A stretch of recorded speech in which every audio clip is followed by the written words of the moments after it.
Hey YouTubers, welcome back to the New Life Youth channel. It's Youth Pastor Josh here. It's another great week, but there's a lot going on in the world right now.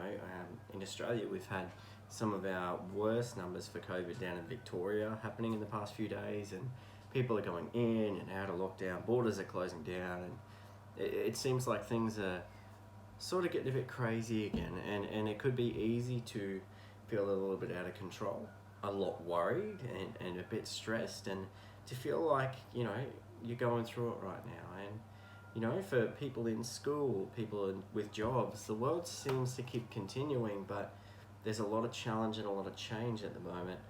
And it seems like there's sort of challenges everywhere you turn and things to overcome and things to face. And sometimes that can just be too much.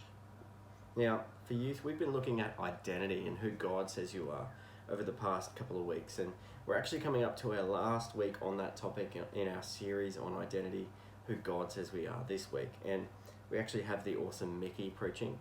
It's going to be awesome. And then we're actually moving into a new topic. But today, I just want to take a moment to talk about some things about keeping who you are in what seems like an uncertain world, remembering who you are and remembering what God says about you at the moment when there's a bit of chaos or trouble or challenge or change or stress. And sometimes it's really easy to forget in amongst all our trouble that we have a God that loves and cares about us. So the first verse I want to share with you guys this morning is John 16:33. And Jesus was straight up with his disciples. And it goes for us too. It said, "I have told you these things so that in me you may have peace. In this world you will have trouble, but take heart, I have overcome the world." So Jesus, he didn't paint an eloquent picture that we'll never have trouble or hardship or worry. He actually said that you will have trouble. In this world you're going to have trouble. There's going to be times when you're challenged. There's going to be times when you struggle. And he didn't quantify it with one particular thing. And keep in mind, this is pre-COVID, so even in normal day-to-day life, there's going to be moments of trouble and challenge. And that's for all of us. But Jesus actually told them this so they could have peace. And he said, you're going to have trouble, but take heart. I have overcome the world. And when we know Jesus, when we follow him, that means that we have the Jesus that has overcome the whole world, all the issues on our side. He's our advocate. He's as close as a brother. He's as close as the best friend you could ever have. He's on our side. He has our back. You know how you've got people in your world that you just know they've got your back. Well, Jesus, above even them, has your back, above anything else, which is pretty awesome.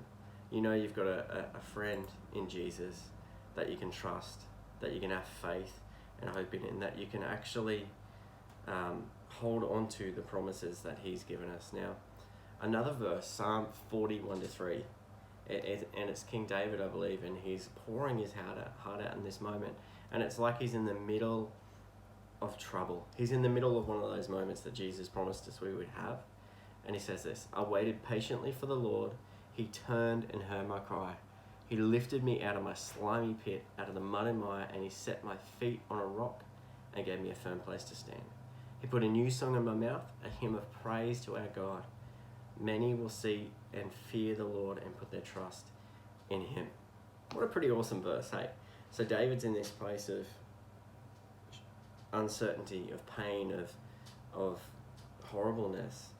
And he says that he turned to God, he prayed, he cried out to him, and God heard him. And God lifted him out of the slimy pit, out of the mud and the mire, and he set his feet upon a rock and gave him a firm place to stand. Doesn't mean there wasn't still trouble. David still would have been covered in mud. But it's this rich poetry that he's using to describe the place in which his heart was in turmoil. His life seemed like it was out of control. And when he cried out to God, he actually took him out of that place. And he put a new song in his mouth. Not a song of despair, not a song of crying out for help. He put a new song in his mouth that was actually praise for God. And he put his trust in him. So for us, as we face difficulty, challenges, and we know we're going to face these things, even in our normal day-to-day life, we're going to face challenges. But when we cry to God, he's good, he's faithful, and he hears us. And it's an opportunity for him to take us from uncertainty in our moment, remind us of who we are and who he is and his faithfulness, Give us something firm to stand on, even in uncertainty, even in challenges. And you'll put a new song in your mouth, new words in your mouth of praise for Him in the midst of chaos. I hope you've enjoyed this short devotion today. It's a bit longer than usual, but I felt that this is really worth sharing. One final thing. Who are you trusting in the midst of your chaos? Are you trusting in your own ability, in money, in whatever?